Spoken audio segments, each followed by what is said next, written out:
ન થઈ શકતા હોય વૈષ્ણવોના ઠાકોરજીને, અને એટલા જ માટે સંપૂર્ણ વૈષ્ણવોના દર્શન કરવા માટે ઠાકોરજી આજે ચોગાનમાં બિરાજમાન છે, ભાગવત સ્વરૂપ એ જ ઠાકોરજી. આગળમાં દર્શન કરવાથી કેટલી અંદર ભીડ હોય.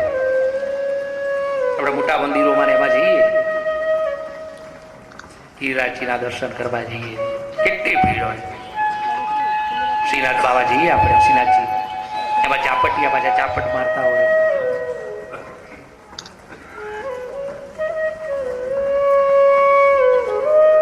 એવી વાત છે,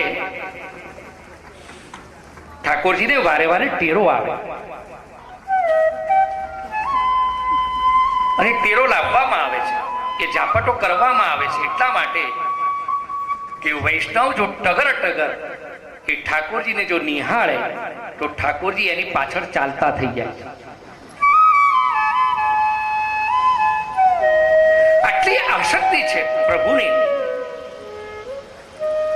લાડીલા વૈષ્ણવ ઉપર એટલી આસક્તિ છે, જો એક ચિત્તે ઠાકોરજીના જો દર્શન કરે, ઝાંખી કરે પ્રભુની, તો પ્રભુ વૈષ્ણવની પાછળ ચાલતા થઈ જાય. અને આ ટ્રસ્ટીઓને વહીવટ કરતાઓને એની બીક હોય કે આ ઠાકોરજી જો જતા રહ્યા તો કરાવો ઝાપટ, ખેંચે. પ્રભુને બહુ આસક્તિ છે વિષ્ણુ, અને એ જ પ્રભુ અંદર છે, એ જ પ્રભુ અહીંયા શ્રીમદ ભાગવત સ્વરૂપે બિરાજમાન છે. જેવા જેવા અસુરો ઉત્પન્ન થયા છે, પ્રભુએ એવા એવા અવતારો લીધા છે. જે સમયે જેવા અસુરો ઉત્પન્ન થયા તે સમયે તેવા અવતારો એ ઠાકોરજીએ ધારણ કર્યા છે. અને આ ધરાતલને અસુર વિહીન કરી અને વૈષ્ણવોને શાંતિ પ્રદાન એ પ્રભુએ કરી છે. જ્યારે જ્યારે જેવા અવતાર થયા, જેવા અસુરો ઉત્પન્ન થયા, એવા ઠાકોરજી અવતાર લીધા. તેવી જ રીતે એ બ્રાહ્મણના દીકરાને શ્રાપ, બ્રાહ્મણના દીકરાનો શ્રાપ વિષ્ણુરાત પરીક્ષિત મહારાજાને એ શ્રાપ રૂપી અસુર એને મારવા જ માટે ઠાકોરજીએ આ વાણી સ્વરૂપ એ અવતાર લીધો. આ ભાગવત અવતાર, ઠાકોરજીના જેમ 24 અવતાર છે એમાં ભાગવત અવતાર એ ઠાકોરજીએ લીધો છે. બધી જ લીલાનું સંવરણ થયું છે. ઠાકોરજીના બધા સ્વરૂપોનું લીલા સંવરણ ઠાકોરજીએ કર્યું છે. શ્રીમદ ભાગવતજી અવતારનું નથી કર્યું.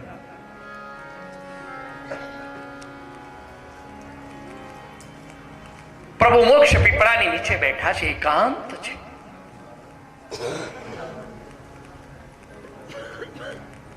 દારૂક સારથી આવ્યો છે, પ્રભુ હું તમને દ્વારિકા મોજાળ લઈ જાઉં, ચાલો પ્રભુ. ઠાકોરજી શાંત બેઠા, નહીં દારૂ. દ્વારિકાવાસીઓને કહી દેજે આજથી 7મા દિવસે દ્વારિકા સમુદ્રમાં વિલીન બની જશે.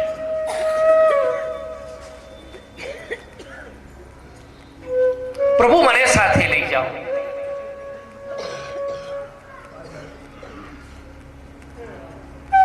નથી શક્ય. ઉદ્ધવજી આવ્યા છે. ઉદ્ધવજી કહે છે કે પ્રભુ મને સાથે લઈ જાઓ. ઠાકોરજી કહે છે કે ઉદ્ધવ, મારું જયારે પ્રાગટ્ય થયું ત્યારે તમારું સાથે થયું હતું. જો પ્રાગટ્ય સાથે નથી તો સાથે જવાનું કેવી રીતે? એકલા આવ્યા, એકલા જવાનું. તો પ્રભુ તમે લીલા સંવરણ કરશો તો વૈષ્ણવોને આધાર કોનો?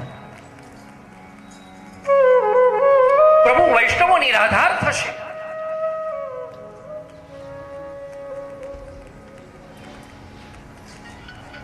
એ જ વખતે ઠાકોરજીએ કહ્યું છે, ઉદ્ધવ ચિંતા ન કરશો. જ્યારે જ્યારે હું અવતાર લઉં છું ત્યારે મારું લીલા સંવરણ કરું છું, પરંતુ આ વખતે હું લીલા સંવરણ નહીં કરું. એ મારા દેહને હું શ્રીમદ ભાગવતજીમાં સ્થાપિત પધરાવી દઈશ. ઠાકોરજી સ્વયં શ્રીમદ ભાગવતજીમાં બિરાજમાન છે. અને એટલા જ માટે તો આચાર્ય ચરણ શ્રી વલ્લભ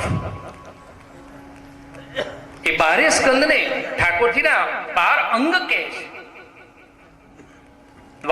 દ્વાદશાંગો ભય પુરુષ,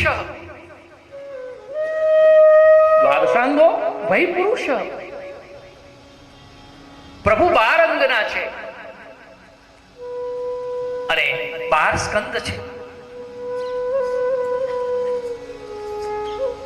એક એક સ્કંદ એ પ્રભુનો એક એક વિગ્રહ છે.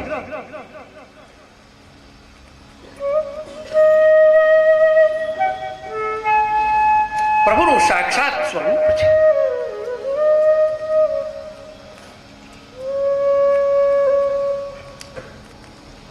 શ્રી વલ્લભ આપણને બતાવે છે મહાપ્રભુ કે પ્રથમ સ્કંદ એ ઠાકોરજીનું દક્ષિણ ચરણ છે. દ્વિતીય સ્કંદ વામ ચરણ છે. તૃતીય સ્કંદ દક્ષિણ બાહુ છે. ચતુર્થ સ્કંદ વામ બાહુ છે. ગિરિરાજજી ધારણ કર્યું છે તે. પાંચમો સ્કંદ જમણો નિતંબ છે. છઠ્ઠો સ્કંદ ડાબો નિતંબ છે. સાતમો સ્કંદ દક્ષિણ હસ્ત છે. આઠમો સ્કંદ દક્ષિણ સ્તન છે અને નવમો સ્કંદ વામ સ્તન છે. દસમો સ્કંદ ઠાકોરજીનું હૃદય છે. અને એટલા જ માટે ઠાકોરજી ક્યાં પ્રગટે? દસમ સ્કંદમાં. એ નંદ ઘેરા નંદભાઈ પ્રભુ હૃદયમાં છે અને એટલા જ માટે હૃદયમાં પ્રગટ થાય. જ્યાં હોય ત્યાં પ્રગટ થાય.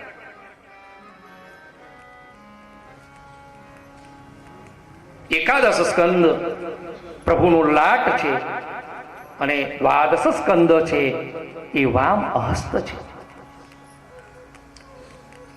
શ્રીજી બાબાનો વામ હસ્ત જેના પર ગિરિરાજજી ધારણ કર્યું છે.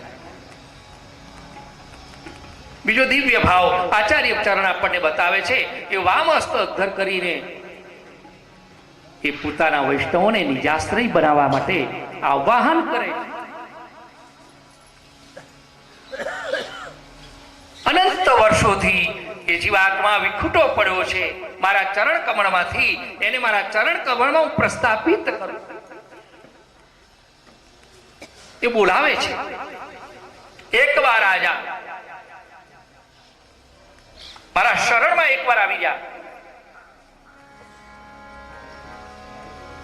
સર્વધર્માન પરિત્યજ્ય મામેકમ શરણમ વ્રજ. તમામ ધર્મને તું છોડી દે, મામ એકમ, મારા એકના શરણે તું આવી જા. તું એક બાર આજા गिरिराज की शरण। तू एक बार आजा गिरिराज की शरण में, गिरिराज की शरण में।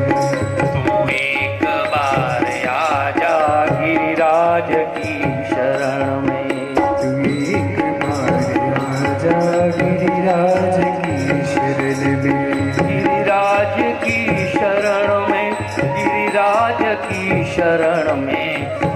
एक बार आजा गिरिराज की शरण में। सर्वधर्मान् परित्यज्य मामेकं शरणं व्रज। एक बार आजा गिरिराज की शरण में, बस एक बार आजा गिरिराज की शरण में, गिरिराज की शरण में, गिरिराज की शरण में।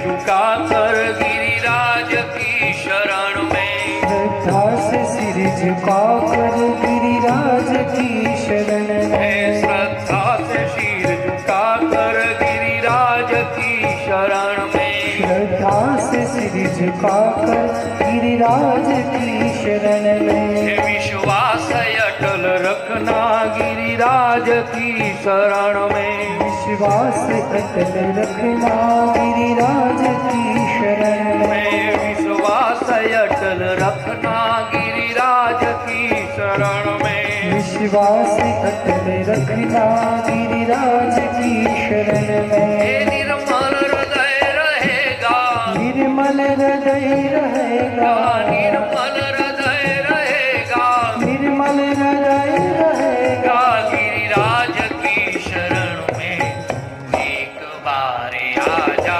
गिरिराज की शरण में, तू एक बार आजा गिरिराज की शरण में, तू एक बार आजा गिरिराज की शरण में, बस एक बार आजा गिरिराज की शरण में, गिरिराज की शरण में, गिरिराज की शरण में, गिरिराज की शरण में, गिरिराज की शरण में, गिरिराज की शरण बार आजा गिरिराज की शरण में, बस एक बार आजा गिरिराज की शरण में, बस एक बार आ એટલા જ માટે શ્રીમદ ભાગવતજી એ સ્વયં પ્રભુ છે.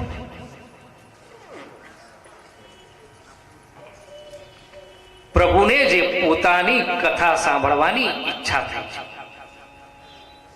તો જ આયોજન થાય ને.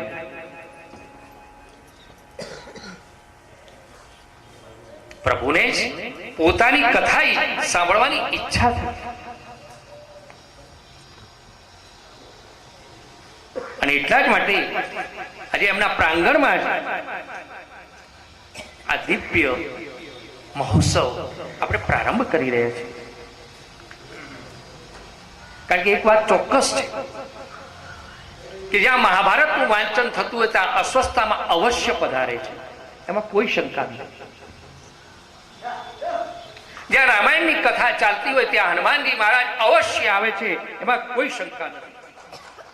અને તેવી જ રીતે જ્યાં શ્રીમદ ભાગવતજીની કથા થતી હોય ત્યાં નિશ્ચિત પ્રભુ પધારે છે, એમાં કોઈ શંકા નથી. અને એટલા જ માટે પ્રભુના પ્રાંગણમાં જ પ્રભુની કથા એ પ્રભુ સાંભળવા આવે છે, એમાં કોઈ શંકા નથી. પ્રભુ એ ભાગવતના સ્વરૂપમાં આજે બિરાજમાન છે.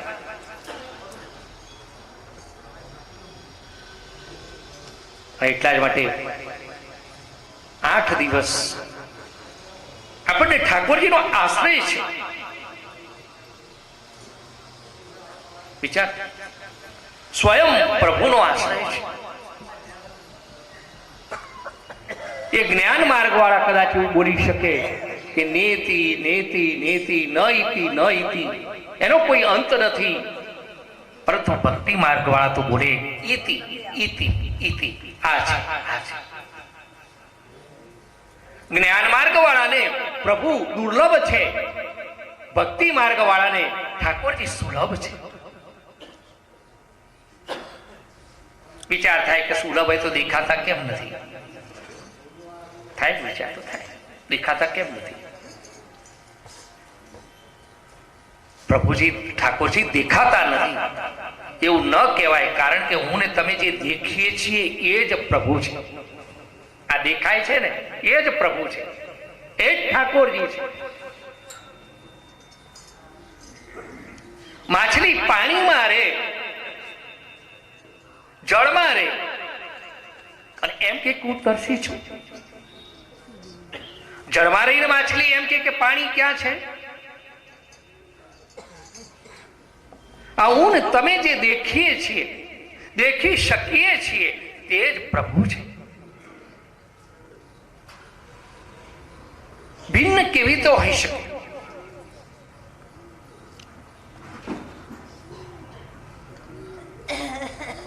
અને એટલા જ માટે દ્રઢતા એ મારા ને તમારા જીવનમાં એ 8 દિવસમાં ઠાકોરજી પ્રત્યેની એ બાંધવાની જ છે કે પ્રભુ છે, ઠાકોરજી છે. અને એટલા જ માટે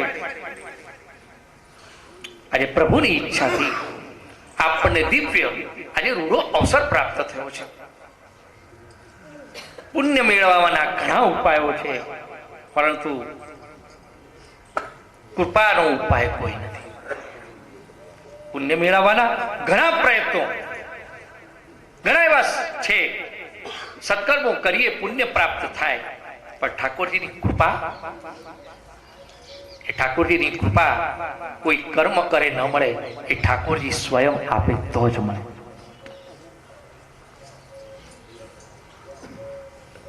પ્રભુની કૃપા પ્રભુ આપે તો જ આપણને પ્રાપ્ત થાય. અને એટલા જ માટે આજે સ્વયં ઠાકોરજીએ એ પ્રભુએ આપણી ઉપર કૃપા કરી છે.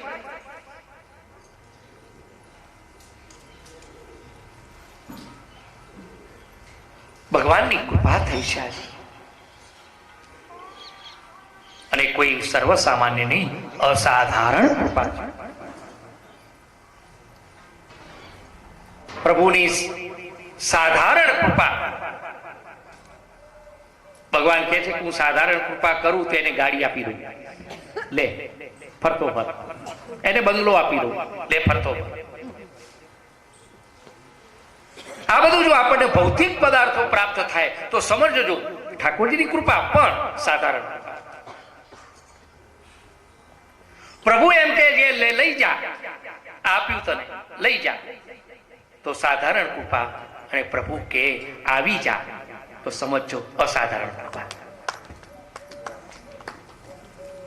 પ્રભુ કે લઈ જા, તો સમજો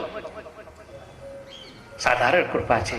અને ઠાકોરજી કે આજે ભાગવતજીના આવા ઉત્સવના પ્રારંભ થઈ રહ્યા છે, તું આવી જા, તો સમજો ઠાકોરજીની અસાધારણ કૃપા છે. મારી તમારી પર આવી અસાધારણ કૃપા એક પ્રભુની થઈ છે. અને એટલા જ માટે એ પ્રભુની કૃપા થાય તો જ આ બને છે. ઘણી વાર વિચાર થાય કે પૂજા કરીએ, પાઠ કરીએ, સેવા કરીએ, એનાથી પ્રભુની કૃપા પ્રાપ્ત થાય. જો એના માટે કરતા હોય તો કરશો જ નહીં. ઠાકોરજીની સેવા કરીએ તો પ્રભુની કૃપા થાય. બ્રજ યાત્રા કરીએ, પ્રભુની કૃપા થાય. માળા જપીએ, પ્રભુની કૃપા થાય. માળા જપીએ, સેવા કરીએ, વ્રજની યાત્રા કરીએ એટલે પ્રભુની કૃપા થાય એમ નહીં. પ્રભુની કૃપા થાય તો માળા કરીએ.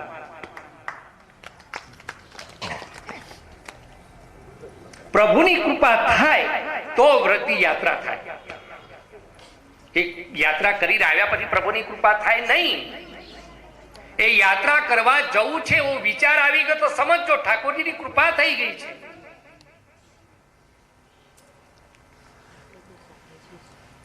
જપ કરવા બેસીએ અને જપના પુણ્ય પ્રભાવ ઠાકોરજીની કૃપા થાય નહીં. જપ કરવા બેઠા જ છીએ તો સમજો ઠાકોરજીની કૃપા છે તો જ બેસી શક્યા છે.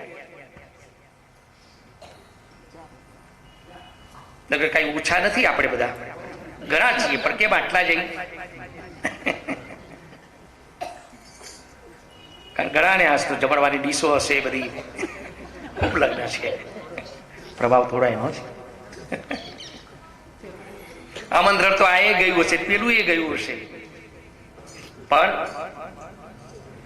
છતાં પણ આ આમંત્રણનો જે સ્વીકાર કર્યો એ પ્રભુની પૂર્ણ કૃપાનો કારણ છે. પ્રભુની કૃપા, શ્રીમદ ભાગવતજીની કૃપા થાય તો કહે છે કે મનુષ્યની વૃત્તિ ને પ્રવૃત્તિ બધું બદલાવી નાખવાની સામર્થ્ય શ્રીમદ ભાગવતજીમાં છે. વૃત્તિ ને પ્રવૃત્તિ આખું જીવન કદાચ આમ પૈસા ગણતો હોય, આમ ગણે એ આમ માળા કરતો થઈ જાય. આ સામર્થ્ય શ્રીમદ ભાગવતજીમાં છે. આમ ગણતો હોય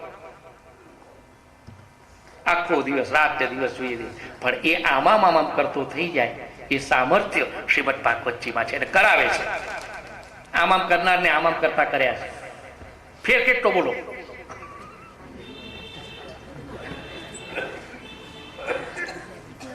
આ પ્રવૃત્તિઓ બદલવાના એ સામર્થ્ય શ્રીમદ ભાગવતજી તો જ આટલા એના આયોજનો થતા હશે. એને હજારો વર્ષ પહેલા ઠાકોરજીએ લીલાઓ કરી છે. હજારો વર્ષ પહેલાઓની અને કલ્પોની કથાઓ છે અને કલ્પોની કથાઓ કલ્પો પછી પણ નિરંતર હું ને તમે આયોજન થયું જેવું સાંભળે છે, જે દોટ લગાવીએ છીએ એનું કોઈક સામર્થ્ય તો હશે ને, એમાં કંઈક જાદુ તો હશે ને, એમાં કંઈક ઓજસતા તો હશે ને, એમાં કોઈક સામર્થ્ય તો હશે ને ઠાકોરજીનું, કે કેમ આપણને દોડતા આવવાની ઈચ્છા થાય છે. એ મનુષ્યની પ્રવૃત્તિ, મનુષ્યની વૃત્તિ, જીવાત્માની એ વૃત્તિ બદલવાનું સામર્થ્ય શ્રીમદ ભાગવતજીમાં છે. બાપ દીકરીને રોજ 100 ની નોટ આપે છે કે લે બેટા 100 ની નોટ, એને ભેગા કર, કારણ કે તને જયારે પરણાવી હશે ત્યારે મારે એક સાથે એવી રકમ ન કાઢવી પડે. 100 રૂપિયા લઈને જો તું ભેગા કરે તો તારા ધામધૂમપૂર્વક સમય આવે તારો વિવાહ સંપન્ન કરી શકું. દીકરીને 100 રોજ 100 ની નોટ આપે. દીકરીના વિવાહ લગ્ન કરવાનો સમય આવે, બાપ કહે છે કે બેટી મેં તને જે વિદ્યા આપ્યું છે, મેં તને જે પૈસા આપ્યા છે મને આપ. અને ત્યાં તો દીકરીએ ભાગવતજી લાવીને આપ્યું. લો પિતાજી, અરે બેટા હું તો પૈસા માંગુ છું તને, અત્યાર સુધી જે મેં તને આપ્યા છે. હા પિતાજી પૈસા આમાં જ છે, ભાગવતજીમાં. આટલા વર્ષોથી હું તને જે પૈસા આપું છું બધા જ પૈસા તું ભાગવતજીમાં રાખે છે. કોઈ ચોરી જાય તો મેં કેટલી અપેક્ષાઓ ને આશા હોય આ તને મૂડી સાચવવા આપી હતી. એ બેટી કોક લૂંટી ગયું હોત, કોક ચોરી ગયું હોત તો? ત્યાં દીકરી કહે છે કે પિતાજી એ ભાગવતજીમાં એટલા માટે મૂક્યા છે કારણ કે જેની ચોર વૃત્તિ હોય એ ભાગવતજીને ક્યારે સ્પર્શ ન કરી શકે, અને કદાચ એકવાર જો ભાગવતજીને સ્પર્શ કરે તેની ચોરીની વૃત્તિ ચાલી જાય. જો ચોર હોય ને એ ક્યારે પણ ભાગવતજીના ગ્રંથને સ્પર્શ ન કરી શકે, એની ઈચ્છા જ ન થાય, એ એની સામું પણ ન જુએ. અને કદાચ એ દેવયોગે જે ભાગવતજીને એકવાર સ્પર્શ થઈ ગયો ને પછી તો એની ચોરીની વૃત્તિ પણ ના રહે. આ વૃત્તિ બદલવાનું, પ્રવૃત્તિ બદલવાનું જો સામર્થ્ય એ શ્રીમદ ભાગવતજીમાં છે, બદલી છે.